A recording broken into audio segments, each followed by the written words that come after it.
Hello again, this is Alex Chavez with NS Corporation bringing to you another helpful how-to video.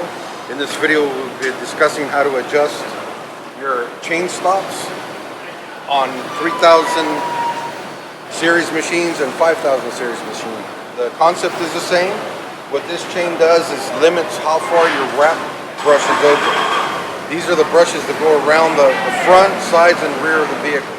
One thing to be careful about is not to limit the brush too much, because then you're going to have too much contact pressure against the side of that bus, meaning you're going to fold mirrors over and things like that. This is just a stop for the opening of those two wrap brushes. Same thing goes for the driver's side over here. We're actually working on the passenger side. So these brushes need to be stopped before the gearbox makes contact with the side frame or any piping. Now, chain, what it'll do is once it reaches a certain point, it'll start to stretch a spring that's on here. This spring will decelerate the arm, plus these bushings are start to collapse. You see how the bushing flexes in and out, and then the chain stretches till the chain is maxed out. When the chain is stretched out and taut, that gives us about 2 inches or so away from that pipe. We want to be at the max opening, so we clear around mirrors that protrude outside the bus or the vehicle.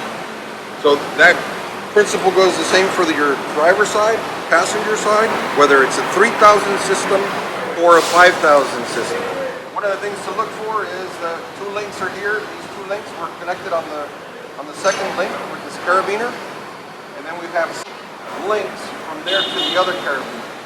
This is dangling right here. That's where the spring is resting, but as it stretches out, it'll max out. The spring will help decelerate the arm and absorb some of that shock. So will the bushings. Now, one of the things to make sure when you're replacing a spring is to make sure that you stop the brush prior to hitting anything, and that you have some extension of that spring. That's why 16 links in between here is highly recommended. Now, as it starts to stretch, you're going to see the chain get taut, but the spring is going to stretch. That's going to put some pressure holding that arm back, decelerating it. Plus these grommets, these bushings, rubber bushings, are going to start to collapse. So you see that right there. This is starting to collapse down. The spring stretches out, and then the chain gets taut all the way, but keeps the arm from slamming into side frames, pipes, or anything like that.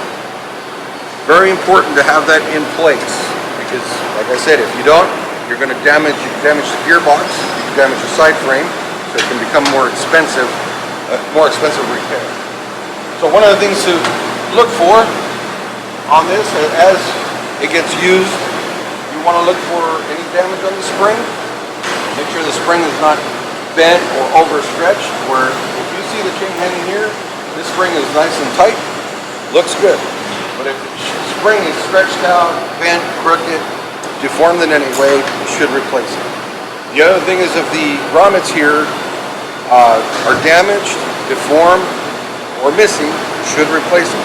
Those little things right there are going to keep damage away from more expensive components that could get damaged, like your gearbox or your side frame.